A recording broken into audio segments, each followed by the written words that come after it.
ಸಿಂಗಾರದ ಸಿರಿಯೇ ಹಾಡು ಕೇಳಿದಾಗ ಸೊ ಅಲ್ಲಿರುವಂಥ ಸಾಹಿತ್ಯ ಇದೆಯಲ್ಲ, ಸೊ ಅನುಭವ ಇಲ್ಲದೆ ಬರೀಲಿಕ್ಕೆ ಸಾಧ್ಯನಾ ಅಂತ ಒಂದ್ಸಲ ಅನ್ಸುತ್ತೆ.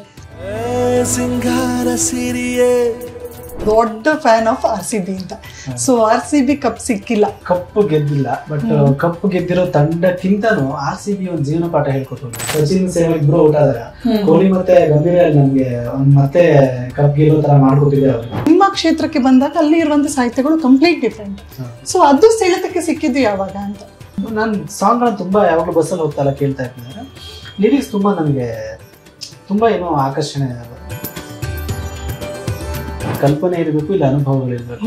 ಸೊ ನನ್ನ ಪ್ರಕಾರ ಬಹುತೇಕ ಕವಿತೆಗಳಲ್ಲಿ ಎರಡೂ ಇರುತ್ತೆ. ಕ್ಯಾಬಲ್ಲಿ ಹೋಗ್ತಿರ್ಬೇಕಾದ್ರೆ ಕ್ಯಾಬಲ್ಲಿ ಹಾಡು ಹಾಕೊಂಡಿದ್ರು, ಆವಾಗ ಫುಲ್ ಖುಷಿಯಾಗಿ ನನ್ನ ಫ್ರೆಂಡ್ಸ್ ಎಲ್ಲ ಖುಷಿ ಆಗ್ಬಿಟ್ಟು ಇವರೇ ಬರ್ದಿರೋ ಹಾಡು ಅಂತ. ಅವ್ರ ನಂಬಕ್ಕೆ ರೆಡಿ ಇಲ್ಲ.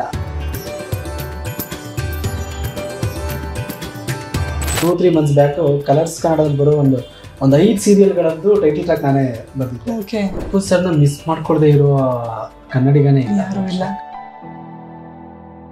ಸೊ ಅಪ್ಪು ಸರ್ಗೆ ನಾನು ಫಸ್ಟ್ ಹಾಡು ಬರೀಬೇಕು ಅಂತ ಆಸೆಯಲ್ಲೇ ನಾನು ರವಿ ಬಸ್ರ ಜೊತೆ ವರ್ಕ್ ಮಾಡೋಕ್ಕೆ ಶುರು ಮಾಡಿದ್ದು.